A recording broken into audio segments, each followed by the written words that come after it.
Oh, crap. Okay, I didn't realize that the volume down also turns it on. Hey guys, I'm gonna tell some kind of dog stories. I don't know in what order or anything because, as usual, I don't believe in preparing at all. So, Oh no, it's still. I ringing. was watching a video about a dog attack. I'm not going to go into details of what happened, but I am going to say, first of all, I'm going to say as a side note, that light is very bright.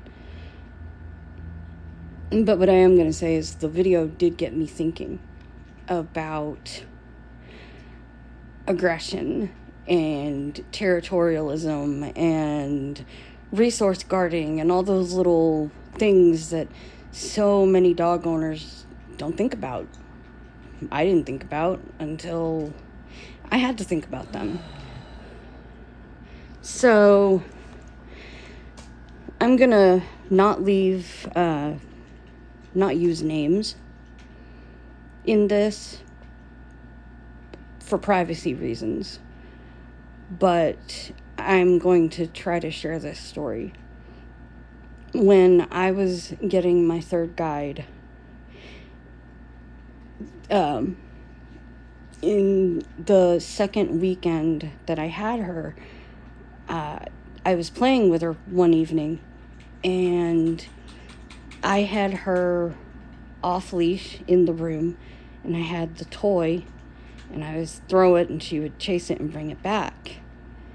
And I want to be very clear before I go any further and say guide dogs are not supposed to be aggressive.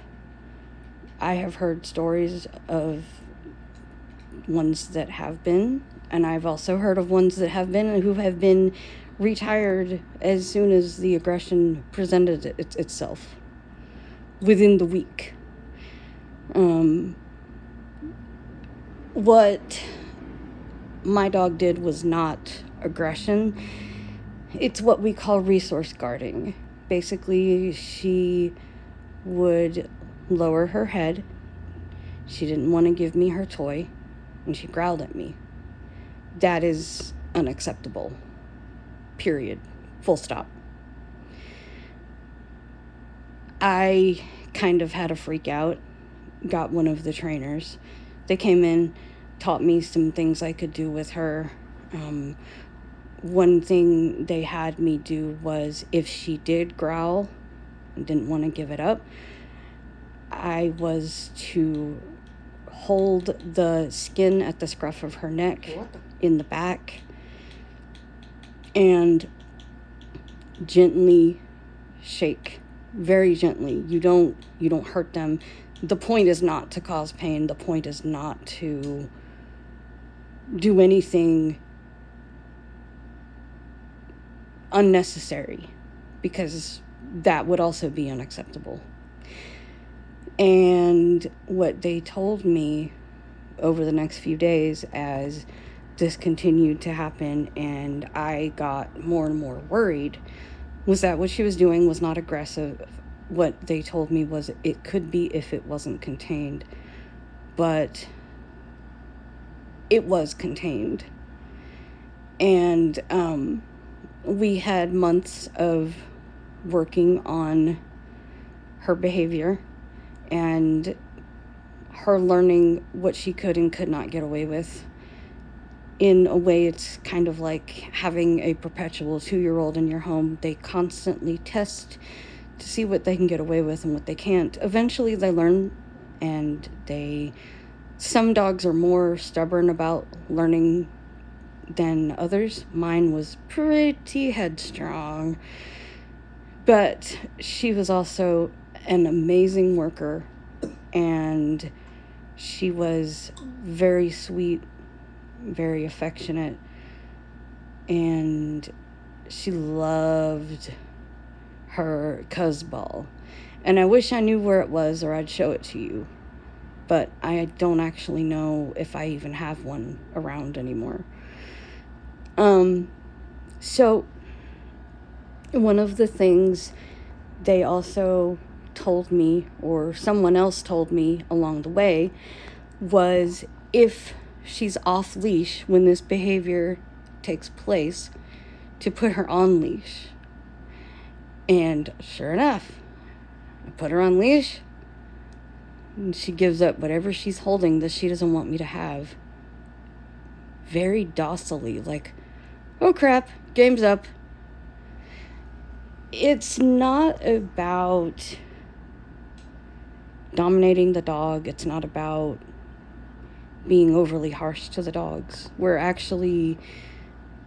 They have very definite things that they teach us that are very positive for them.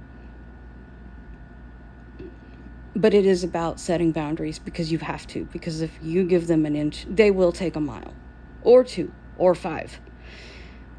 And so the video I was watching made me think of this, because those dogs were out of control and they had no business. I've always been one of those people that has thought that the reason that dogs are aggressive is because of bad breeding and because of lack of training and irresponsible handlers. And I'm not entirely convinced that those things are wrong. In fact, I know they're not. However, I do have questions, because I hear of certain breeds that consistently hurt people or worse. And I've talked to people on both sides. I am very grateful that for guide dogs, they don't use breeds that are aggressive by nature, because we can't risk it. The thing that comes up is blind people inevitably end up needing some help along the way at some point or other. It's not because we're incapable, but it's because it's just the fact of life. And it's not just that way for us, it's for everyone, if we're honest with ourselves, regardless of disability or ability or whatever. Well,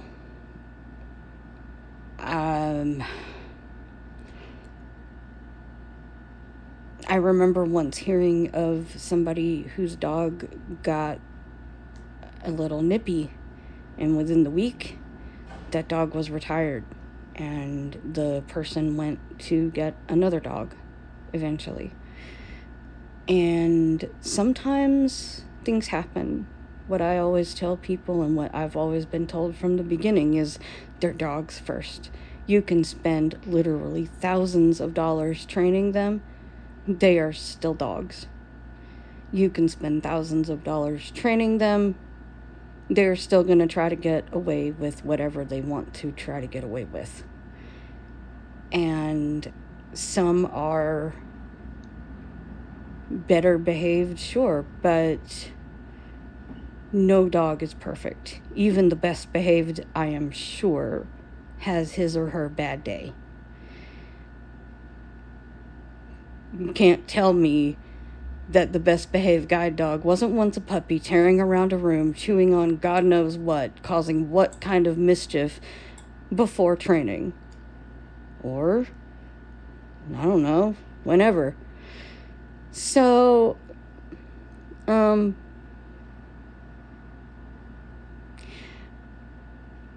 of my stories that I like to tell about my second dog was we were out in public. I was at a counter waiting for somebody I needed help with. I don't remember what. And this, I think it was a mother, came in with two toddlers.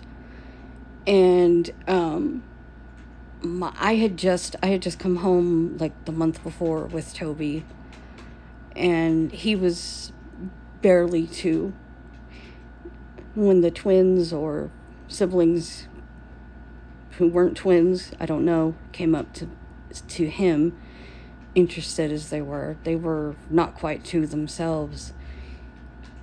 I didn't cue him to do this. He laid himself in the floor so they could pet him. And that really stuck with me because my first dog really didn't know his own strength. He was much better with older kids because that was who he had been raised around. He was too eager to get in little ones' faces, and they didn't like that. And I can't say that I blame them. This big black dog getting in their face, nuzzle, nuzzle, nuzzle. Or lick, lick, lick. I wouldn't like that. I'm amused, but I'm not amused because I wouldn't like it. I'm amused because in his way, he was very cute. But he needed to be softer with the little kids. My third dog wasn't raised with kids, but she was really good with them. She was quiet. She knew how to sit very still and let them pet her. When she was younger, I would hold her back a bit more because she would get excited. But then as she got older, she was quieter in how she reacted with kids, with 2 kids, whatever. And it was cool. It was very cool.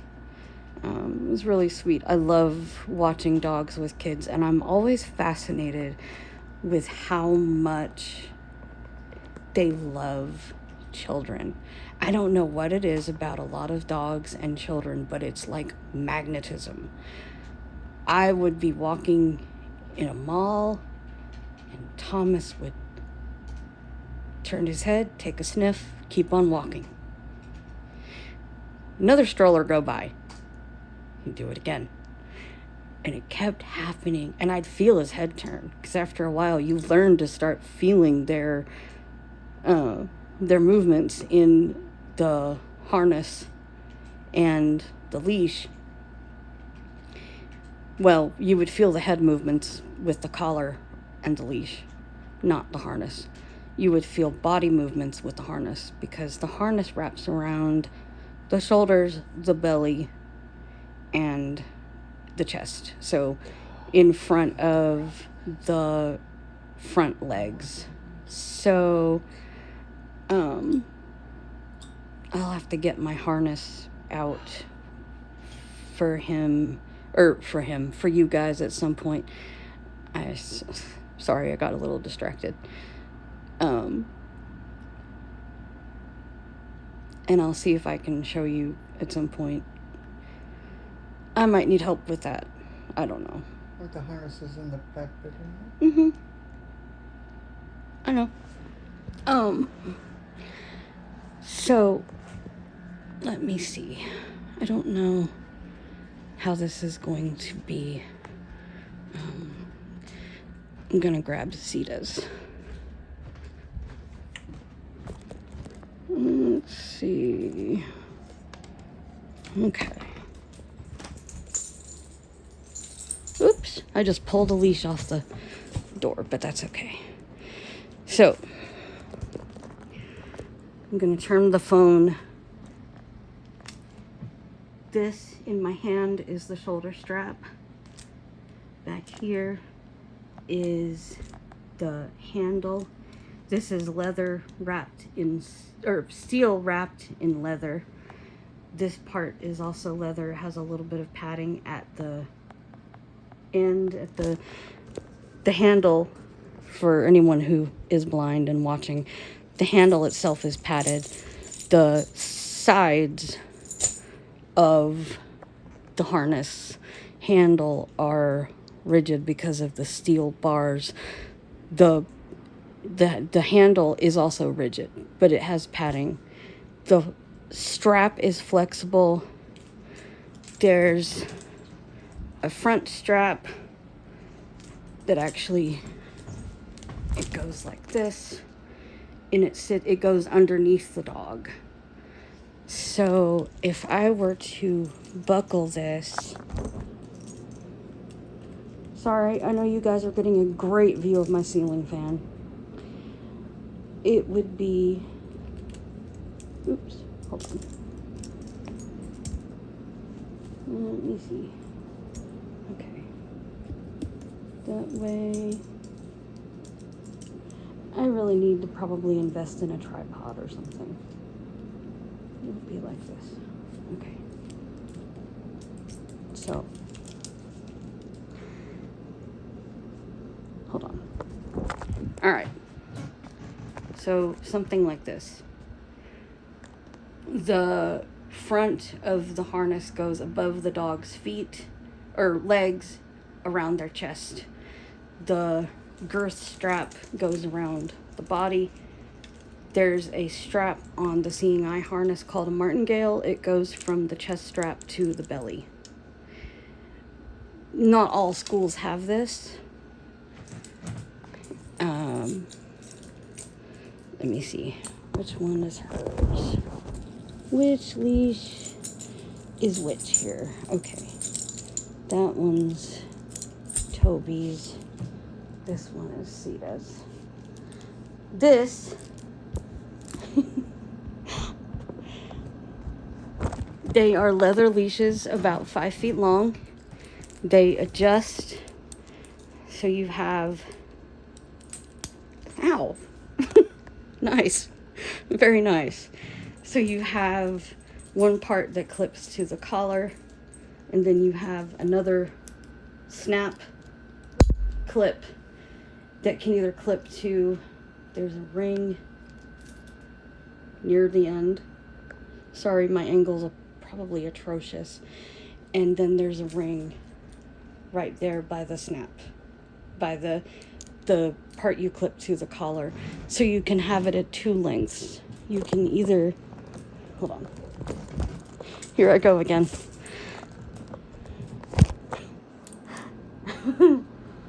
So it's either this long. Hold on. Let me back myself up. It's either, I don't know how I'm going to do this. Okay. It's either, let's see. It's not waist high on me. It's like, I don't know, a couple feet long, maybe. Here, on the bed. But if I extend it to what we call a long leash, it is a long leash. Like this.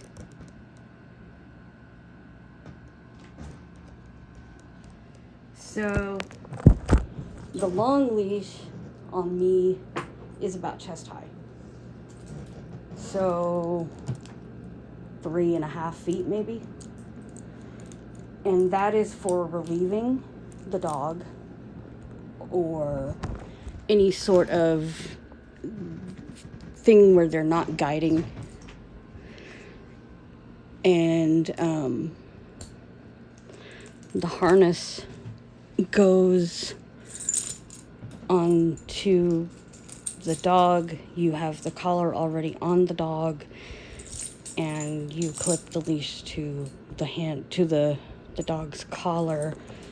So the leash ends up, let's see, trailing off. Whoa. I feel bad for anybody watching because I probably just made you stupidly dizzy. It hangs off the handle a few inches. And that's actually probably generous. So, there's my dog stuff for now. If any of you made it this far and didn't get super dizzy or horrified by my amateur camera skills, thanks. And next time, if I don't talk about something not dog related, it'll probably be the training process and the first few days or weeks when you get home.